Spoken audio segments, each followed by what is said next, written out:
चलिए साहब, पेपर 16 का एनालिसिस स्टार्ट करते हैं। Let's start with question first. पहला क्वेश्चन कौन सा है? 101। क्या बोल रहा है वो? Which of the given chromosomes are heterobrachial? ऐसे कौन से क्रोमोसोम हैं जो हेटेरोब्रेकियल होते हैं? ब्रेकियल जो टर्म यूज की जाती है बेसिकली आर्म के लिए यूज की जाती है। ब्रेकियल टर्म यूज की जाती है आर्म के लिए। आर्म। तो हम क्या देखना चाह रहे हैं? कौन कौन से ऐसे क्रोमोसोम के टाइप है जो हेटेरोब्रेकियल है। पहले देख लेते हैं हमारे पास कौन कौन से टाइप के क्रोमोसोम्स होते हैं। ये मान लीजिए मैंने सेंट्रोमेयर ड्रॉ किया है, इसमें मैंने इक्वल आर्म्स रखे हैं, इक्वल लेंथ ऑफ आर्म। इसमें एक बड़ा एक छोटा, इसमें एक बहुत छोटा एक बड़ा, और इसके अंदर एक ही तरफ आर्म देखने को मिल रहा है।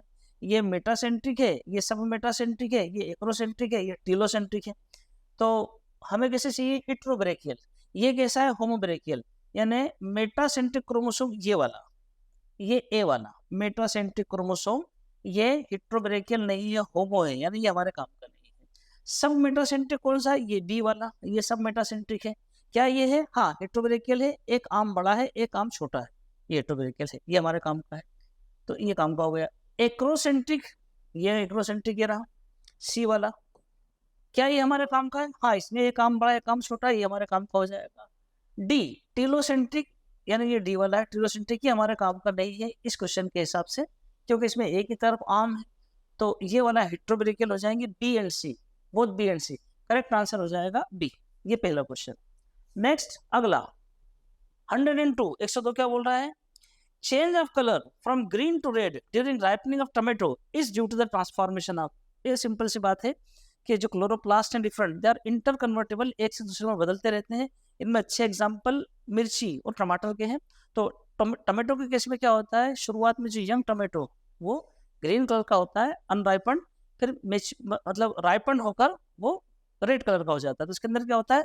जो क्लोरोप्लास्ट है वो क्रोमोप्लास्ट में बदल जाता है। देखते हैं, ट्रांसफॉर्मेशन होता है। Change of colour from green to red during ripening of tomato. तो क्या हो जाएगा उसके अंदर? ग्रीन कैसा रहेगा? क्लोरोप्लास्ट, ये क्लोरोप्लास्ट। और ट्रांसफॉर्मेशन काय में कर रहे हैं? रेड के अंदर। रेड कौन सा है? क्रोमोप्लास्ट। तो ये क्रोमो से क्लोरो नहीं होगा, क्लोरो से ल्यूको, ल्यूको मतलब कलरलेस नहीं होगा, अमाइनो से ये नहीं होगा। करेक्ट आंसर हो जाएगा ए, 102। नेक्स्ट अगला 103। Which of the given events occur during S phase of cell cycle? Cell cycle के एस फेज, सेल साइकिल वाला चैप्टर काफी इंपॉर्टेंट है। इसमें कौन कौन से इवेंट एस फेज में होते हैं? Occur during S phase. DNA replication, हाँ सिंथेसिस फेज है, डीएनए सिंथेसिस होता है, ये वाला होता है। ट्यूबुलिन प्रोटीन का सिंथेसिस नहीं, ये वाला तो G2 फेज के अंदर होता है। डुप्लीकेशन ऑफ सेंट्रियोल्स, हाँ अगर एनिमल सेल है तो उसमें साइटोप्लाज्म के अंदर इस फेज में ये वाला कम हो जाता है। डुप्लीकेशन ऑफ गोल्गी बॉडी नहीं, ये वाला वो भी G2 फेज के अंदर होता है। करेक्ट आंसर हो जाएगा ए और C, both A and C. Correct answer भी आ जाएगा इसके अंदर। नेक्स्ट अगला क्वेश्चन वो बोल रहा है 104। The best stage of study shape of chromosome is. तो इन मेटाफेज सबसे अच्छी स्टेज है क्रोमोसोम का नंबर गिनने के लिए, है ना। और क्रोमोसोम का शेप अगर आपको देखना है तो उसके लिए फिर आपको एनाफेज को विजिट करना पड़ेगा। करेक्ट आंसर हो जाएगा C. 105। 105। Taxonomy includes all of the given except. Taxonomy में ये सब कुछ इंक्लूड किया जाएगा, किसको छोड़कर? तो आइडेंटिफिकेशन ऑफ ऑर्गेनिज्म किया जाएगा, क्लासिफिकेशन ऑफ ऑर्गेनिज्म किया जाएगा, नोमेनक्लेचर ऑफ ऑर्गेनिज्म ये भी रखा जाएगा, और इवोल्यूशनरी स्टडी यानी फाइलोजेनी ये टेक्सोनॉमी में नहीं रखा जाएगा, ये सिस्टमेटिक्स में रखा जाएगा। करेक्ट आंसर आ जाएगा डी। देन नेक्स्ट अगला क्वेश्चन 106। क्या बोल रहा है वो? कुछ कैरेक्टर दिए हैं 106 के, आइडेंटिफाई करना है A B C D in the table. इस टेबल के अंदर आइडेंटिफाई करना है। करते हैं, देखो क्या क्या दिया। ये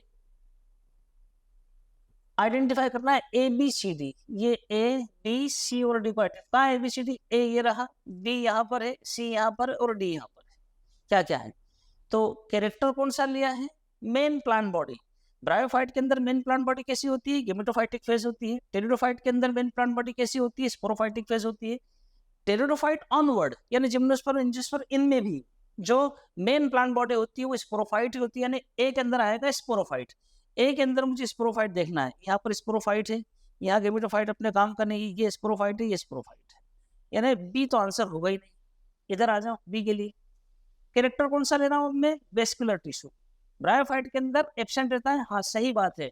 टेरिडोफाइट के अंदर पहली बार वेस्कुलर टिश्यू आता है, यानी बी के अंदर मेरे पास आएगा वेस्कुलर टिश्यू प्रेजेंट, और जिम्नोस्पर्म के अंदर प्रेजेंट रहेगा, इसके ऑनवर्ड तो सभी जगह रहेगा।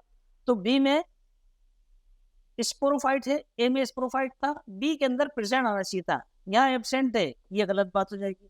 प्रेजेंट वाला सही हो जाएगा, प्रेजेंट वाला सही हो जाएगा, नहीं ये ऑप्शन भी गया। सी और डी में सी आने वाले हैं।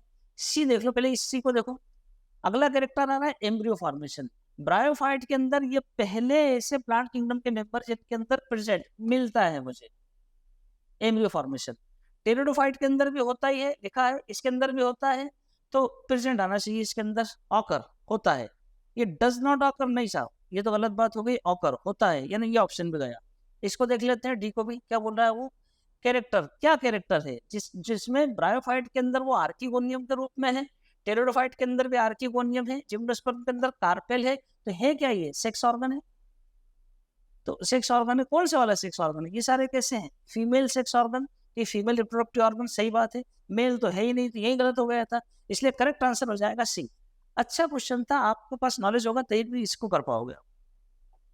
नेक्स्ट अगला क्वेश्चन 107, क्या बोल रहा है 107?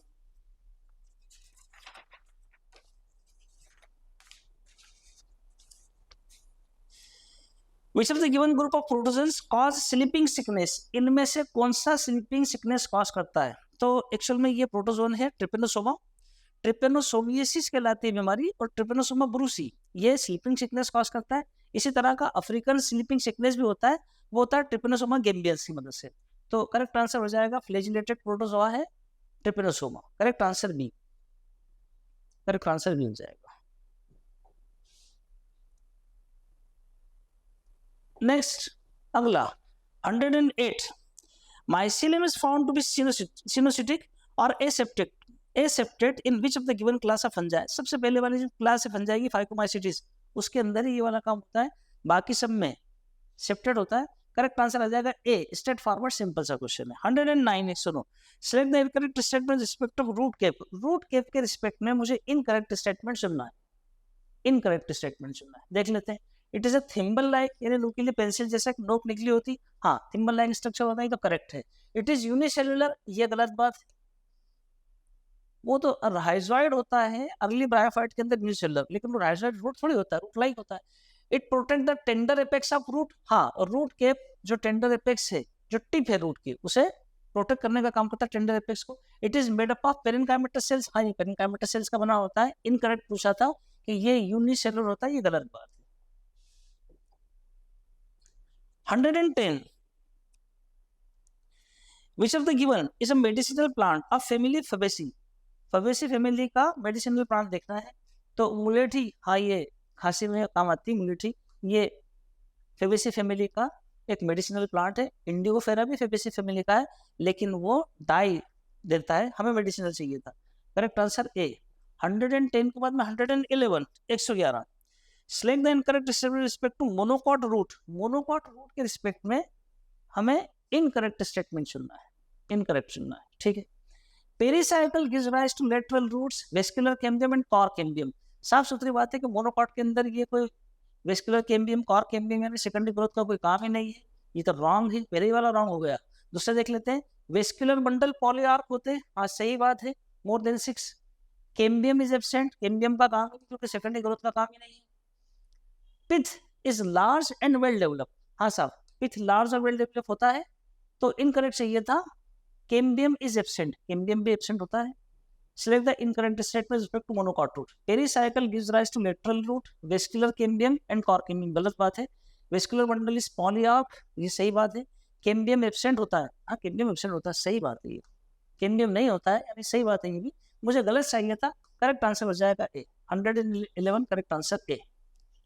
112, 112 वाला क्वेश्चन देख लेते हैं, क्या बोल रहा है 112। What is the correct sequence of the taxonomic categories for plant species? कोई plant species है उसके लिए ये सीक्वेंस दिए हैं, इनमें से करेक्ट सीक्वेंस चुनना है। तो करेक्ट सीक्वेंस वैसे होता कैसे? करेक्ट सीक्वेंस होता है, सबसे ऊपर आता है हमारे पास में किंगडम, देन प्लांट की बात करें इसलिए फाइलम में आते आता है division, then class, then order, then family, then genus and finally species. Species ये ऑर्डर है, इधर से ऊपर चलो हायरार्की में, ऊपर से नीचे हायरार्की में डाउन आएंगे। देख लेते हैं। तो स्पीशीज के बाद ऑर्डर, क्लास और फैमिली, यानी इधर से भी चल सकते हो आप। फैमिली के बाद क्लास, नहीं साहब फैमिली के बाद नहीं है क्लास, इधर से चल गया। स्पीशीज के बाद ऑर्डर, नहीं साहब स्पीशीज तो सबसे लास्ट है, ये तो गलत ही हो जाएगा। Family, order, class, division. हाँ डिवीजन तो दिख रहा है मुझे, यानी प्लांट किंगडम की बात हो रही है। डिवीजन, डिवीजन के पहले यानी डिवीजन के बाद उस तरफ चलेंगे क्लास, हाँ क्लास आ रहा है। उसके बाद ऑर्डर, हाँ ऑर्डर आ रहा है। उसके बाद फैमिली, हाँ फैमिली आ रही है। ये सीक्वेंस करेक्ट है। दूसरा भी देख लेते हैं। किंगडम, ये फाइलम जैसी आ रहा है वैसे हम प्लांट किंगडम के लिए चूज नहीं कर पाएंगे इसको। इधर आ जाओ, किंगडम उसके बाद जीनस फिर ऑर्डर, नहीं साहब किंगडम के बाद जीनस फिर ऑर्डर, ऐसा नहीं चलेगा, गलत बात है। करेक्ट आंसर हो जाएगा B. 113 113 which of the given is a brown algae. कौन सा ब्राउन एल्गी है? ये सारे एल्गी के एग्जांपल याद होना चाहिए अपने को। कारा वो तो ग्रीन अलगा है, पॉलीसाइफोनिया रेड अलगा है, यूरोथेरिक्स ग्रीन है, एक्टोकार्पस है ब्राउन एल्गी। करेक्ट आंसर हो जाएगा D. Next 114 114 syngamy is the process of fusion of. Syngamy किस प्रोसेस को कहेंगे देखते हैं। वन मेल गैमेट, हाँ ठीक बात है, एक मेल गैमेट किससे जुड़ेगा? विद वन पोलर न्यूक्लियर, नहीं ये सिनगेमी नहीं। Two polar nucleus and one egg cell, नहीं ये तो सभी फीमेल स्ट्रक्चर है, ये काय के लिए जुड़ेंगे? One polar nucleus and one egg cell, ये भी सारे फीमेल स्ट्रक्चर ही क्यों जुड़ने वाले हैं? वन मेल गैमेट, एक male gamete and one egg cell, एक एग सेल, ये है सिनगेमी। करेक्ट आंसर हो जाएगा डी। सिन मतलब जुड़ना, गेमी गैमेट्स का जुड़ना, तो अलग अलग गैमेट जुड़ेंगे। 115 115 an orchid plant growing on the branch of a mango tree, what is the interaction between orchid and mango? ये कई बार आज सुबह एनसीईआरटी में भी दिया है, ये हार्मलेस कमेंशियलिज्म का एग्जांपल है। करेक्ट आंसर हो जाएगा बी 115। इसके बाद में नेक्स्ट क्वेश्चन आ रहा है 116 116। क्या बोल रहा है सब 116 वाला क्वेश्चन देख लेते हैं। A few statements describing certain features of reproduction are given below। कुछ स्टेटमेंट दिए हैं रिप्रोडक्शन के फीचर के, क्या क्या है वो? Gametic fusion takes place, transfer of genetic material takes place, reduction division takes place, progeny have some resemblance with parents. Select the option that are true for both asexual and sexual reproduction from the option given below। हमें true चाहिए both asexual और sexual दोनों के लिए चाहिए, ठीक है। अपनों को एसेक्सुअल और सेक्सुअल दोनों रिप्रोडक्शन के लिए ट्रू होना चाहिए, वो चाहिए अपनों को। देख लेते हैं। तो पहली बात तो ये है कि एक बड़ा अंतर जो एसेक्सुअल और सेक्सुअल में देखने को मिलता है वो होता है, जो दो मेन अंतर है, एक जिस जगह क्रोमोसोम का नंबर आधा हो यानी मियोसिस, और जिस जगह क्रोमोसोम का नंबर रिज्यूम हो जाए यानी सिनगेमी। ये फीचर होते हैं सेक्सुअल रिप्रोडक्शन के, एसेक्सुअल रिप्रोडक्शन में देखने को नहीं मिलते। देखते हैं। Gametic fusion takes place, sexual में तो होता है, एसेक्सुअल में नहीं होता, दोनों के लिए नहीं हो पाएगा ये।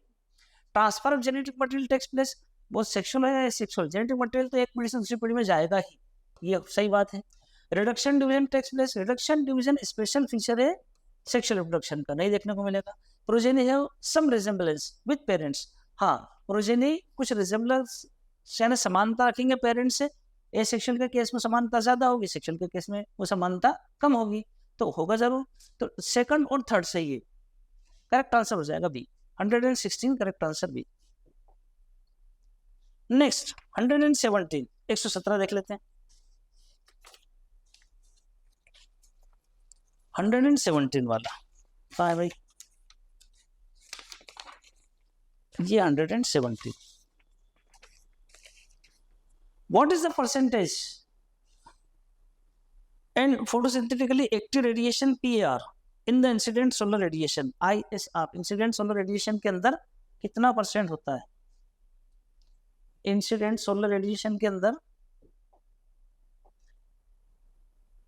PAR कितना होता है? तो जितना इंसिडेंट होता है उसमें फोटोसिंथेटिकली एक्टिव लेस देन 50%, लिखेगा आप, मिलेगा आपको एनसीईआरटी के अंदर।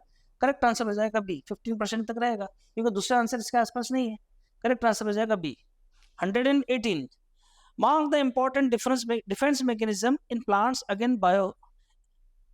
अगेंस्ट हर्बीवोरी, है ना, हर्बीवोरस एनिमल्स, उनके अगेंस्ट डिफेंस के लिए प्लांट के पास क्या क्या सिस्टम है, क्या क्या एडेप्टेशन से मैकेनिज्म है।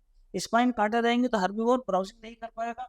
टॉक्सिक केमिकल्स, जैसे आंकड़े के पौधे में केलोट्रोपिस के अंदर वो मिल्क लाइक मटेरियल निकलता है जो ग्लाइकोकॉर्टिकॉइड जैसा होता है, जिससे नुकसान होता है प्लांट को, आता नहीं है हर्बीवोर्स को। तो स्पाइन भी चलेगा, ये भी चलेगा। सी के अंदर बोथ ए एंड बी आ रहा है, डी में डन। करेक्ट आंसर हो जाएगा सी। 119, 119 की बात कर लेते हैं अपन। क्या बोल रहा है 119? Which of the given algae was used by Engelmann during his experiment to describe first action spectrum of photosynthesis? ये स्ट्रेट फॉरवर्ड एनसीईआरटी में क्लेडोफोरा एक ग्रीन अलगा है, फ्लामेंटस ग्रीन अलगा। करेक्ट आंसर बी, वो लिया गया था। 120, during photo respiration loss of carbon dioxide occur in beach of the given organelle.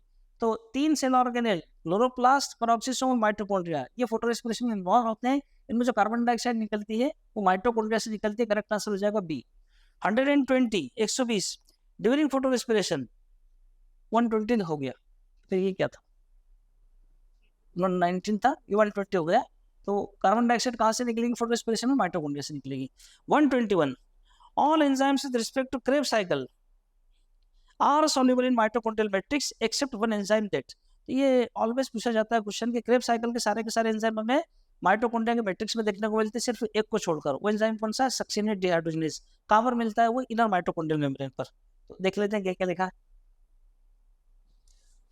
Is for attached to inner membrane space of mitochondrial, intermembrane space, यानी mitochondria के intermembrane space में, मतलब अगर ये माइटोकॉन्ड्रिया है तो यहाँ का बोल रहा है वो, इस जगह का यहाँ नहीं मिलेगा। Catalyse a reaction in TCA cycle, यानी वो टीसीए साइकिल में ट्राइकार्बोक्सिल एसिड साइकिल या Krebs cycle, during which FAD molecule is reduced to FADH2. तो जिस जगह पर एफएडी से एफएडीएच2 बनता है उस जगह पर एंजाइम का होता है। हाँ बिल्कुल सही बात है, वो एंजाइम होता है सक्सिनेट डिहाइड्रोजनेज, और क्या बनाता है वो फ्यूमेरिक एसिड बनाने का काम करता है। तो करेक्ट आंसर है ये वाला। Convert succinyl coenzyme to succinic acid, नहीं ये गलत बात है। Is found attached to outer membrane mitochondria, ये भी गलत बात है।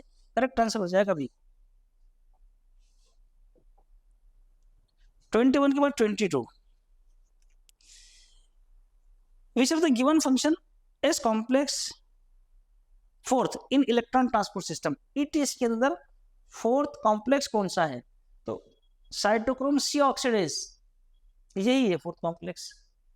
साइटोक्रोम BC1 कॉम्प्लेक्स, ये थर्ड वाला है। NADH डिहाइड्रोजनेज, ये फर्स्ट वाला है। ये भी कोई ना हो तो कोई कॉम्प्लेक्स है ही नहीं। तो करेक्ट आंसर हो जाएगा ए। 123, 123, क्या बोल रहा है 123? 123, select the incorrect match with respect to phytohormones and their composition। किस कंपोजिशन के हैं देखते हैं क्या करके। इंडोल कंपाउंड, उसके नाम में आए इंडोल से, indole acetic acid indole compound होते हैं, सही बात है। टर्पीन्स N6 फॉस्फोराइल एमिनोप्यूरिन, नहीं साहब, टर्पीन्स तो जिबरेलिक एसिड के लिए होता है। और एडेनिन डेरिवेटिव किनेटिन, सॉरी काइनेटिन, हाँ सही बात है। Derivative of carotenoid abscisic acid होता है, सही बात है। नहीं पूछा है, करेक्ट आंसर हो जाएगा बी। 123, इसके बाद नेक्स्ट क्वेश्चन आ रहा है 124, 124, क्या बोल रहा है 124?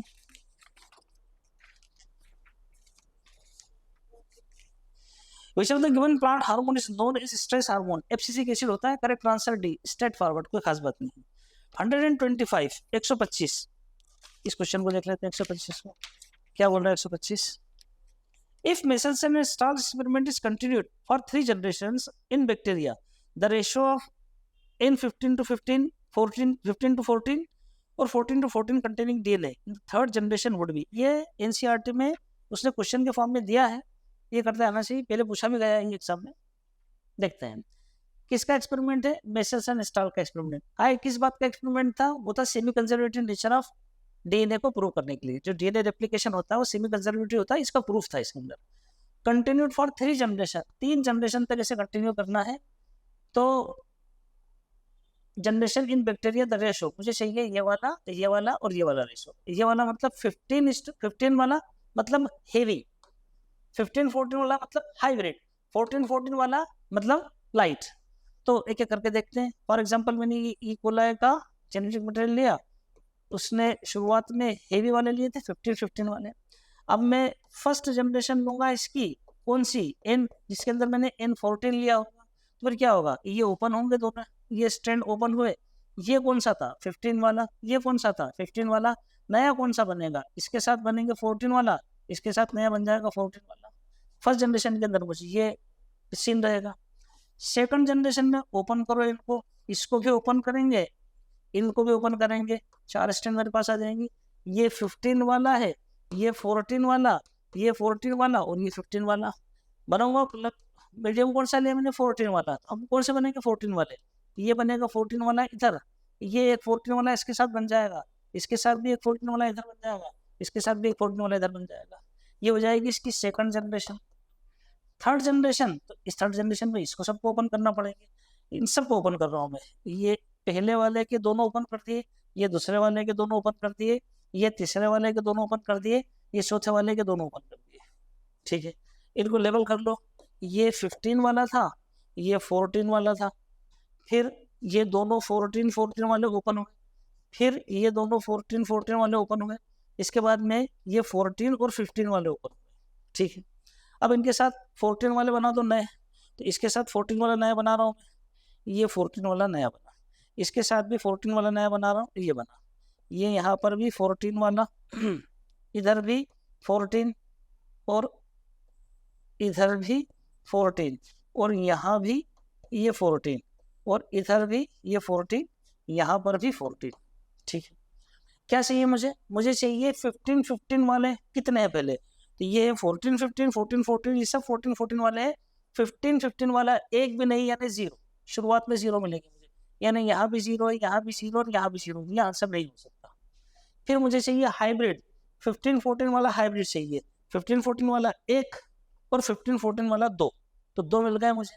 यहाँ भी 1 लिखा है, यहाँ 4 लिखा है, सॉरी यहाँ 1 लिखा है, यहाँ भी 1 लिखा है, तो अपन अलग से बनाकर देखते हैं। पहले अपने पास 0 आया, अपने पास 2 आ गए।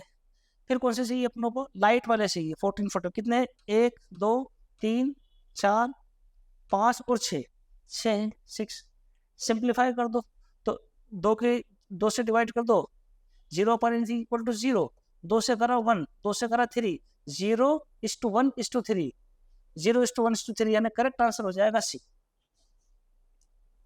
ये मिचेल्सन एंड स्टार्ल का एक्सपेरिमेंट था।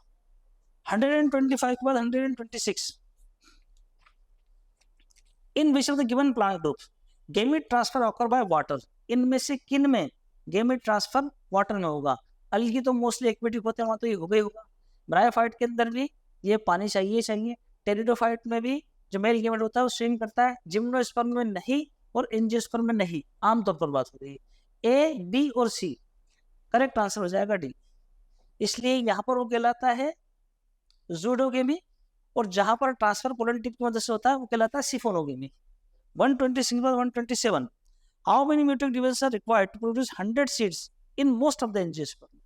तो इस तरह के क्वेश्चन करते आना चाहिए, इस तरह के क्वेश्चन आते हैं। पहले मैं आपको इसका जो आपका ट्रेडिशनल मेथड है वो बताऊंगा, फिर बाद में उसकी एक छोटी सी ट्रिक भी बताऊंगा, बहुत आसानी से आप कर लोगे। मैं 100 सीड हमें प्रोड्यूस करना है, ये क्वेश्चन हमारा है, 100 सीड प्रोड्यूस करना है,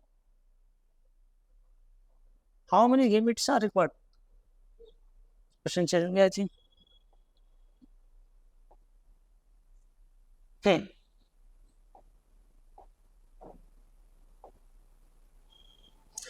100 सीट प्रोड्यूस करना है मुझे, लिख देते हैं अपन, ये मुझे 100 सीट्स बनाना है। किन में बनाना है, मोस्ट ऑफ द एंजियोस्पर्म के अंदर। तो अगर मुझे एक सीट बनाना है तो एक सीट के अंदर मुझे क्या क्या बनेगा, एक सीट के सीट कैसे बनेगा, सीट के अंदर मुझे मिलेगा एम्ब्रियो, एम्ब्रियो कैसे बनेगा, जायपोड से, जायपोड बनाने के लिए मुझे क्या लगेगा, मेल गेमेट लगेगा और फीमेल गेमेट लगेगा, फीमेल गेमेट लगेगा। मेल गेमेट वो मुझे कहाँ से मिलेगा, माइक्रोस्पोर से।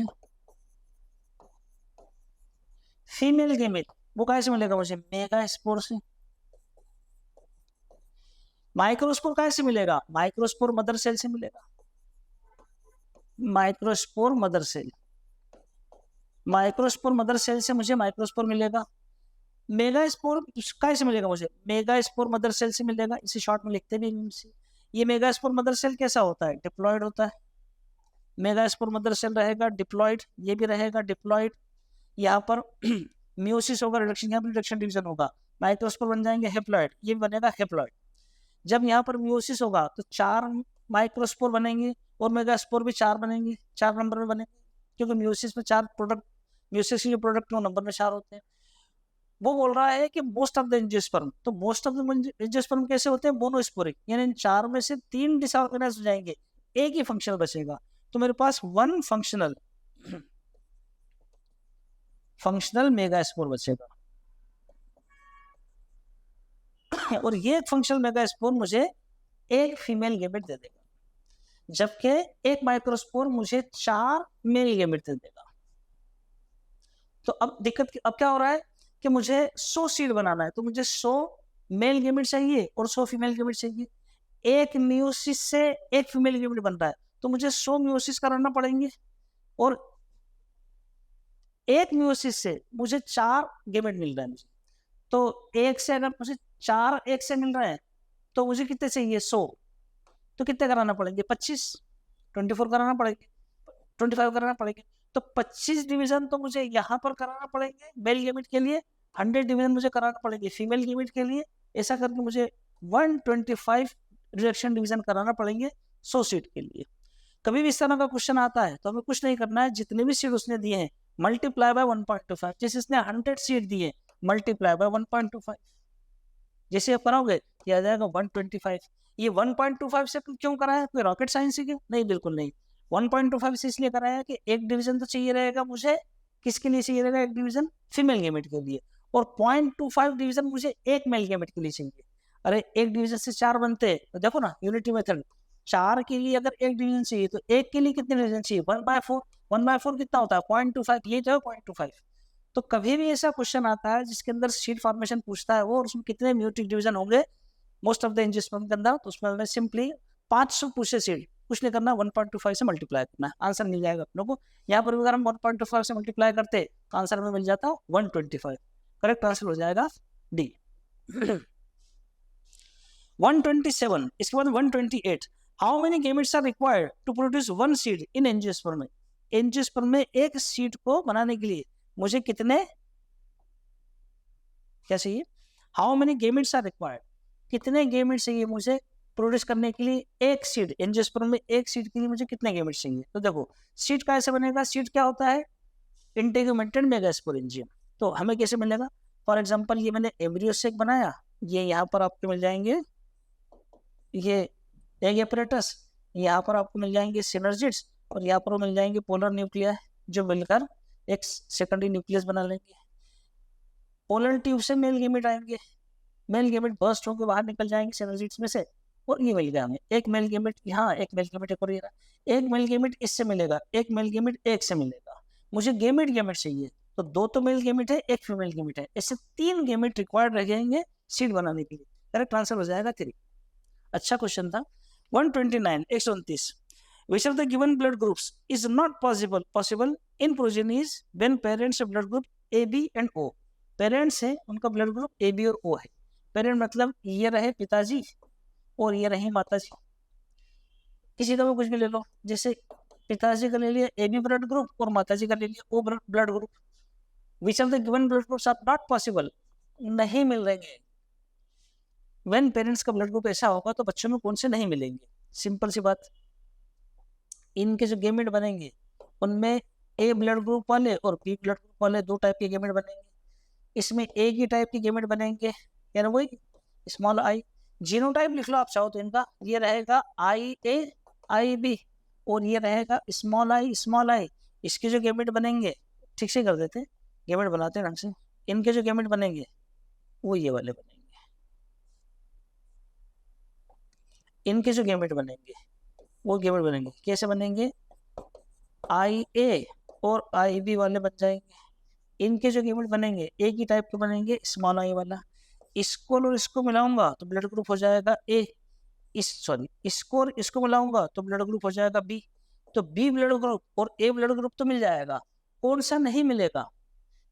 A ब्लड ग्रुप मिल जाएगा, हाँ। B ब्लड ग्रुप मिल जाएगा, हाँ मिल जाएगा।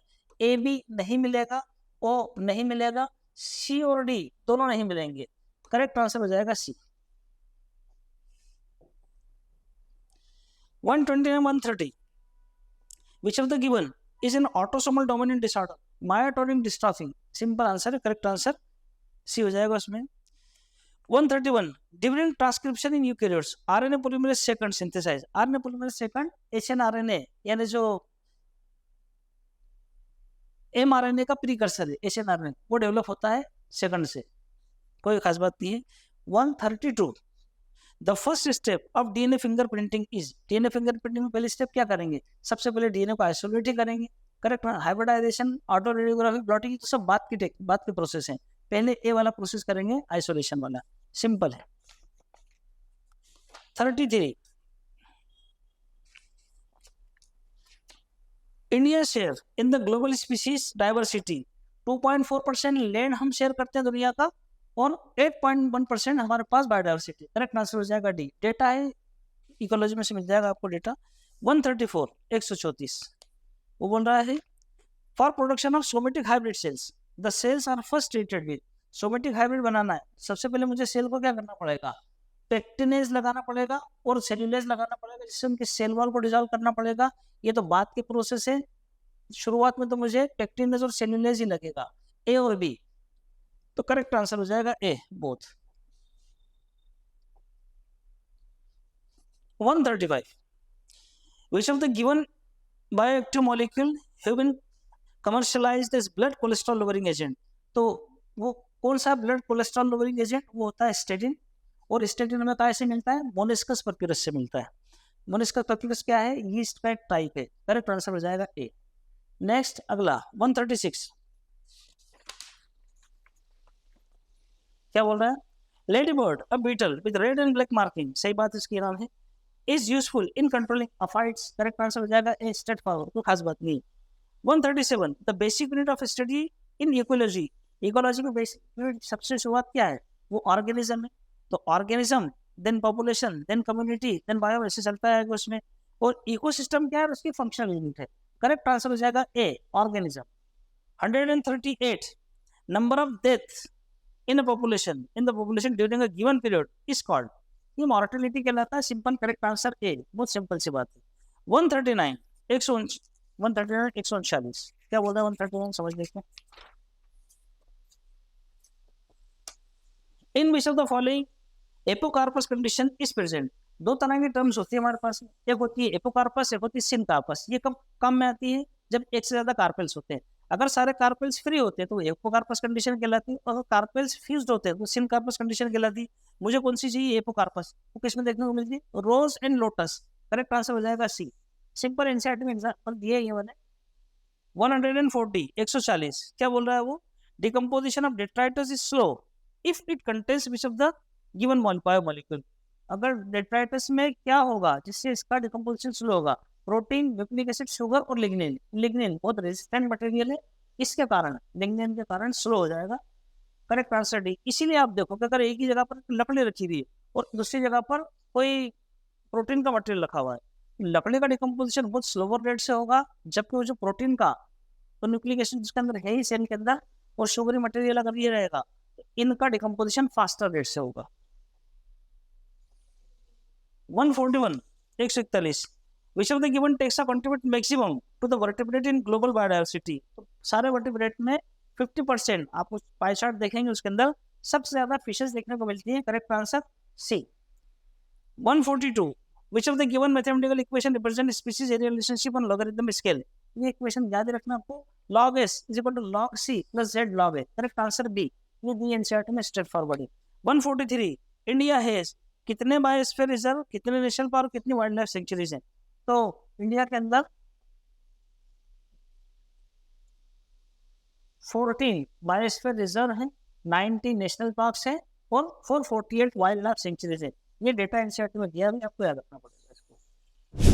नेक्स्ट क्वेश्चन आ रहा है 144, देख लेते हैं क्या बोल रहा है, which of the given greenhouse gases contribute minimum to total global warming, इनमें से कौन सा सबसे कम टोटल ग्लोबल वार्मिंग में कंट्रीब्यूशन है, तो कार्बन डाइऑक्साइड, मीथेन, सीएफसी, इनका तो बड़ा कंट्रीब्यूशन है, कम कंट्रीब्यूशन पूछा है N2O का रहेगा, नाइट्रस ऑक्साइड का। तो अगर यहाँ पर थोड़ा सा अगर आप सतर्क नहीं रहोगे तो दिक्कत आ जाएगी, उसने मिनिमम पूछा है, ऐसे देखते देखते कि ऐसा ना हो कि उसे मैक्सिमम पढ़ रहा है और छठ से कार्बन डाइऑक्साइड लेना, ऐसा नहीं करना है। तो 144 इसके अंदर आ जाएगा N2O, मिनिमम पूछा उसने। 145 145 क्या बोल रहा है, चिपको मूवमेंट कब स्टार्ट हुआ था, याद ही रखना है, मार्च 1974 के अंदर चिपको मूवमेंट स्टार्ट हुआ था। करेक्ट आंसर हो जाएगा 145 का। अगला क्वेश्चन 146 क्या बोल रहा है वो, how many generations of mitosis are required to produce 32 cells. 32 cell मुझे बनाना है, तो कितनी जनरेशन लगेगी। मान लीजिए ये एक सेल है, ये एक सेल है, ये एक से मैंने 2 कर लिए तो ये एक जनरेशन लग गई। फिर इससे मैं 4 कर लूंगा, ये सेकंड जनरेशन हो गई। तो 1 से 2 ये पहली जनरेशन, 2 से 4 ये दूसरी, फिर 4 से हो जाएंगे 8, 8 से हो जाएंगे 16, 16, 16 से हो जाएंगे 32, 32। कितनी जनरेशन लगेगी, 1 से 2 के लिए एक जनरेशन, इसके लिए दूसरी जनरेशन, थर्ड जनरेशन में 8 सेल पर पहुंच जाऊंगा, फोर्थ जनरेशन में 16 पर हो जाएगा, फिफ्थ जनरेशन के अंदर 32 सेल्स बन जाएंगे। ऐसे 5 जनरेशन चाहिए, करेक्ट आंसर हो जाएगा सी।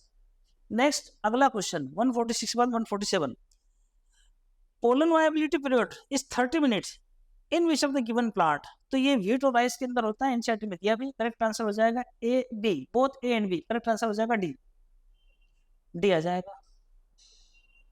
147 पर 148, select the incorrect match with respect to symbol used in human pedigree। human pedigree के अंदर कौन सा मैच इनकरेक्ट है वो देखना।